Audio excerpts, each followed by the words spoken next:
नमस्कार साथियों, आज मैं बात करूँगा प्री मैरिटल कंसल्टेशन के बारे में। कुछ वीडियो मैंने पहले भी बनाए हैं, उनमें मैंने प्री मैरिटल कंसल्टेशन के बारे में बात करी है। आज प्री मैरिटल कंसल्टेशन के बारे में मैं बात करूँगा। मैंने एक वीडियो पहले बनाया था, ये पार्ट 2 है, beauty of pre marital consultation के नाम से। ये पार्ट 2 है। पार्ट 1 में मैंने बात करा था टाइप्स ऑफ मैरिजेस। इंडिया में 3 टाइप की मैरिजेस हो रही हैं। अरेंज मैरिज के बारे में बात करी थी मैंने, लव मैरिज के बारे में बात करी थी और एक ऑनलाइन डॉट कॉम वाली मैरिज के बारे में बात करी थी। आज मैं केस स्टडी लेके आया हूँ फिर। कल मैंने एक केस स्टडी डिस्कस करी थी जो कि ऑनलाइन डॉट कॉम वाली शादियाँ जो हो रही हैं उनमें क्या दिक्कत हो सकती है अगर प्री मैरिटल कंसल्टेशन के लिए नहीं जाएं। अगर आप अपना पर्सनल ड्यू डिलिजेंस ना करें तो फिर कहाँ दिक्कत आ सकती है और उसको कैसे सुधार सकते हैं, उसका सोल्यूशन भी बताया था। आज मैं बात करूँगा दो जो मैरिजेस हो रही हैं, अरेंज मैरिज और लव मैरिज के बारे में। इनकी एक एक केस स्टडी आप तक देने की मैं कोशिश करूँगा। डिस्कस करेंगे हम केस स्टडी को। देखिए, प्री मैरिटल कंसल्टेशन का महत्व ये है कि आप ना फियर ऑफ अननोन में ना रहें।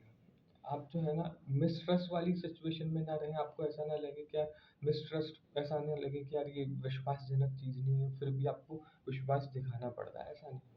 सब कुछ प्रैक्टिकलिटी के साथ में बात हो, और जब प्रैक्टिकलिटी के साथ में बात होगी तो फिर आपको जो है वो अलग ही कॉन्फिडेंस होगा और आपका रिश्ता जो होगा वो रियल होगा, मजबूत होगा।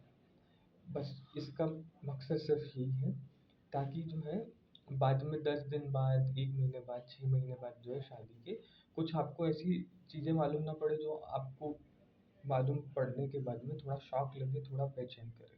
सिर्फ इसका उद्देश्य यही है। तो चलिए मैं आपको एक केस बताता हूँ।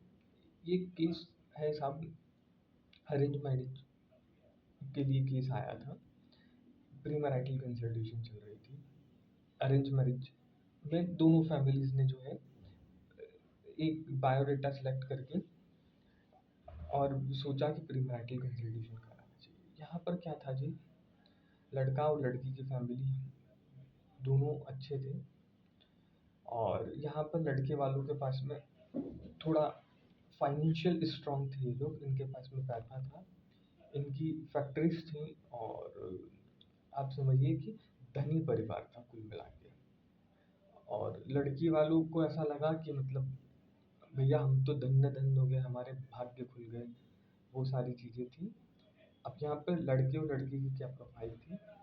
लड़की, वही नाम रख लेता हूँ मैंने जो कल रखे थे, नाम तो मैं चेंज करना ही होते हैं, तो वही नताशा और नितेश की बात कर रहे हैं हम। लड़की नताशा जो थी वो एक बहुत अच्छी कंपनी में जॉब करती थी, और उसके पास में अच्छी सेविंग्स हो गई थी उसकी, क्योंकि अच्छी पैकेज थे, एमएनसी में काम कर रही थी काफ़ी लंबे समय से, 3-4 साल से। तो उसने उस पैसे को इन्वेस्ट किया, और इन्वेस्ट करके जो है वो उसने एक प्रॉपर्टी खरीदी, रियल एस्टेट में एक फ्लैट खरीदा। वो फ्लैट में क्या था जी, जब उन्होंने फ्लैट खरीदा तो यूजुअली कहीं पर भी हम मेट्रो सिटीज़ में फ्लैट खरीदने जाते हैं तो वहाँ पर जो पेमेंट प्लान अलग अलग होते हैं। उसने जो है 2080 का पेमेंट प्लान लिया, और पुणे में उसने फ्लैट खरीदा था। अब ये 2080 के प्लान में क्या था, 20% जो है उनको इंस्टेंट डाउन पेमेंट करना था, 20% पेमेंट करना था, और 80% जो है वो ईएमआई पे बन रहा था। अब क्या था जी, नताशा ने शादी से पहले जो ये फ्लैट लिया था, वो लोन जो है वो उसने अपनी मदर के नाम पे लिया था। जॉइंट प्रॉपर्टी थी मतलब ये। क्योंकि आपको बता दूं, मैं लायबिलिटीज वाला जब सेक्शन में डिस्कस करता हूँ प्री मैरिटल कंसल्टेशन में, तो ये सारी चीज़ें निकलती हैं फिर कि लड़के की कितनी लायबिलिटीज़ हैं, लड़की की कितनी लायबिलिटीज़ है। यहाँ केस में क्या था कि लड़की ने अपनी माँ के साथ में जो है, अपनी मदर के साथ में एक फ्लैट जॉइंट प्रॉपर्टी करी थी। अब यहाँ पर वो बैंक जो है वो बहुत ज़्यादा इस मामले में शाणे होते हैं। आपने कभी भी जो है लोन अगर लेने जाओ तो बेटी को और उसके फादर को जो है लोन कभी नहीं देती बैंक, कभी नहीं देती बैंक। तो बैंक भी सारे डायनामिक समझती है। तो यहाँ पर उसने लड़की ने लोन लिया था उसकी मम्मी के साथ में। अब यहाँ पर उसकी शादी की प्री मैरिटल कंसल्टेशन चल रही थी। लड़के वालों का ऐसा था कि उनका फैमिली बिजनेस था और सब कुछ सेट था, उनके पास में बहुत पैसा था और आप समझिए कि हर चीज़ पे टिक लग रहा था, मतलब उनके उस पे हेल्थ वेल्थ पे और भी जो जो भी चीज़ें जो है एक लड़के वालों को चाहिए है वो सारी मिल रही थी। और इधर से भी लड़की वालों को जो जो भी चीज़ें चाहिए थी, मतलब अच्छा पैसा, बड़ी गाड़ी, बड़ा बंगला, सारी चीज़ें सब कुछ मिल रही थी। पर यहाँ पर क्या चीज़ होती है मैं आपको बताता हूँ। यहाँ पर दो चीज़ें देखनी होती है जब भी मध्यम वर्गीय परिवार की लड़की की शादी किसी हायर क्लास में वेल्दी जो लोग हैं उनमें होती है, तो दो चीज़ें देखनी होती है जो कि देखते हैं लोग भाग, पर ये सोचते हैं कि लड़के के पास में जो है वो अपार संपत्ति है, पर उसका सच नहीं होता है ये। वो जो भी प्रॉपर्टी है, जो भी पैसा है, जो भी उनकी फैक्ट्रीज हैं, उसमें से लड़के के पास में अभी उस समय पे कितना है शेयर, कितना पैसा है उसके नाम पे, कितनी प्रॉपर्टी, ये थोड़ा पता करना ज़रूरी होता है।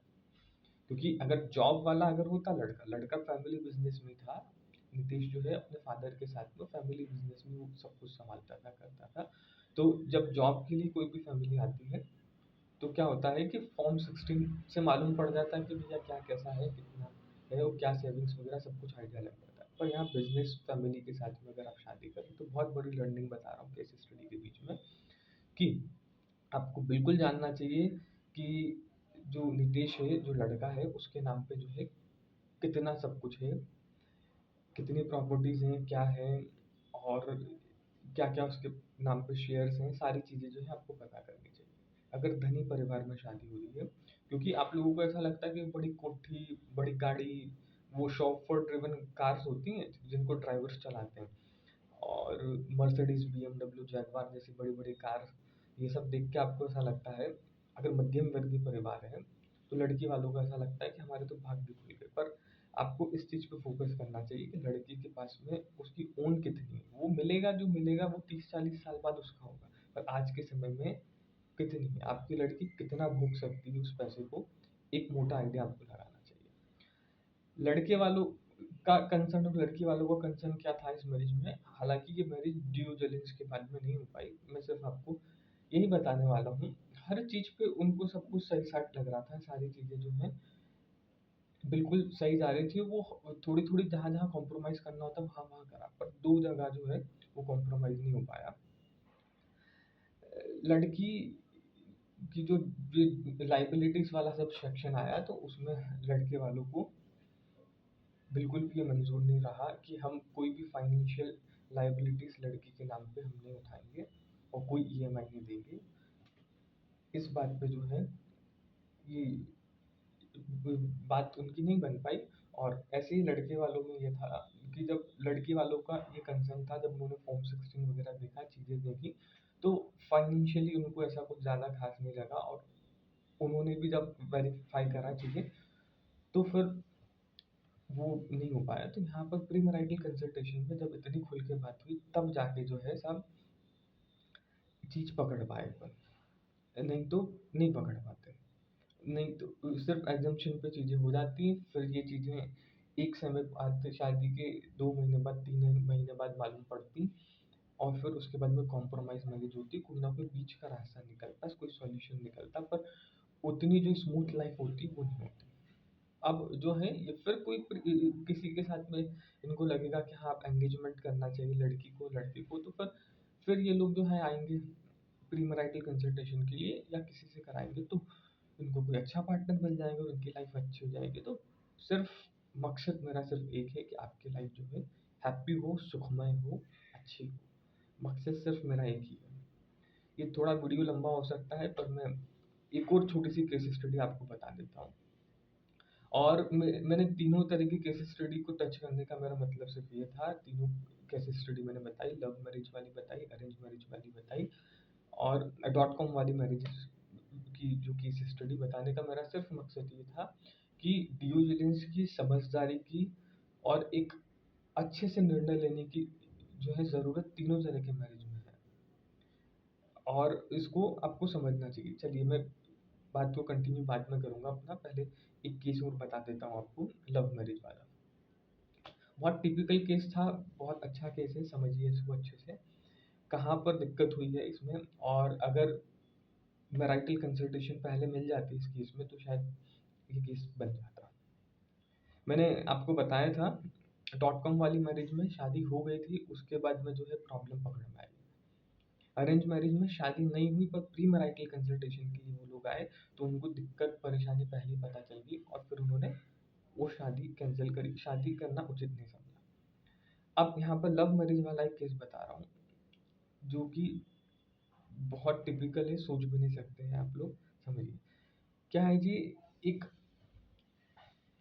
अच्छी वेल सेटल्ड फैमिली है जिनके पेरेंट्स अच्छी जॉब में हैं, मिडिल क्लास फैमिली है, अपर मिडिल क्लास है, जो जिनके दोनों के पेरेंट्स के पास में अच्छे एसेट्स हैं और दोनों बच्चे पास में रहते हैं, दोनों फैमिलीज पास में रहते हैं, तो दोनों बच्चे लड़का और लड़की जो है वो बचपन से साथ में खेले कूदे हैं, बड़े हुए हैं और बढ़िया हंसते खेलते जो है उन्होंने अपनी स्कूलिंग करी, पूरी अच्छे से स्कूल पढ़े।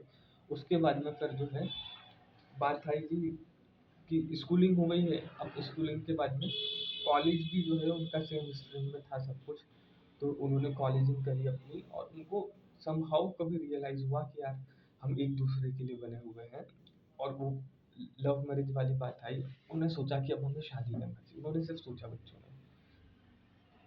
पेरेंट्स वेल सेटल थे, वेल एजुकेटेड थे और दोनों फैमिलीज एक दूसरे को जानती थी।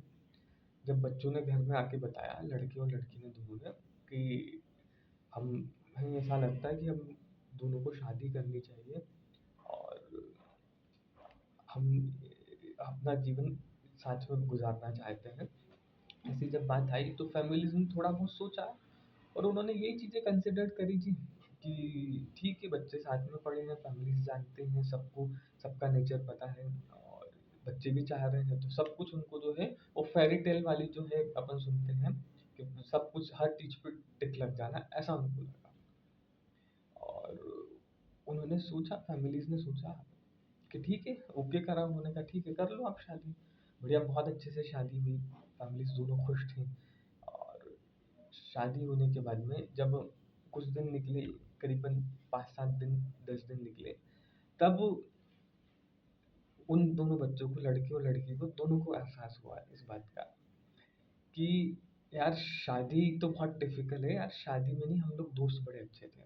उन्होंने ये बात अपने पेरेंट्स को बताई आके कि यार हम लोग जो है शादी में कंफर्टेबल नहीं है, हम लोग तो दोस्त बड़े अच्छे थे, शादी वगैरह नहीं, हम तो डाइवोर्स फाइल करना चाहते हैं। और उन्होंने डाइवोर्स फाइल करा। जब उनसे पूछा बच्चों से कि क्यों, क्या कारण है, तो उन्होंने बहुत सारी बातें ऐसी बताई कि यार जब लव मैरिज करने की उन्होंने डिसीजन लिया, उस समय जो उन्होंने शादी वाले एक्सपेक्ट को सोचा ही नहीं।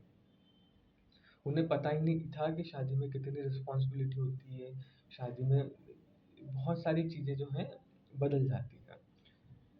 उनकी जो भी शादी करने का इंस्टिंक्ट था, वो सिर्फ एक जो है उनका यही थॉट था कि जैसे ज़िंदगी अभी चल रही है वैसे ज़िंदगी खुशहाल हमेशा रहेगी, कोई उतार चढ़ाव नहीं होगा।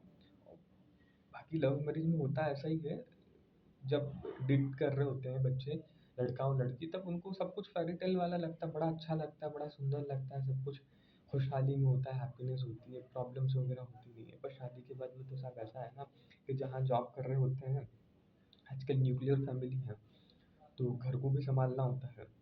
शादी के बाद में तो फिर खाने का भी देखना पड़ता है, क्या बनेगा सुबह, क्या शाम को बनेगा, कौन बनाएगा, दोनों मिलके बनाएंगे, मैड आएगी नहीं आएगी, बहुत सारे माइक्रो मैनेजमेंट करने पड़ते हैं। और शादी से पहले तो क्या पेरेंट्स देख रहे होते हैं, और बच्चों को तो आजकल ये भी पता नहीं होती कि भैया, दादों का अगर पूछने जाए कि उड़द की दाल कौन सी, मूंग की दाल कौन सी, तो बहुत सारे बच्चों को नहीं पता होती है।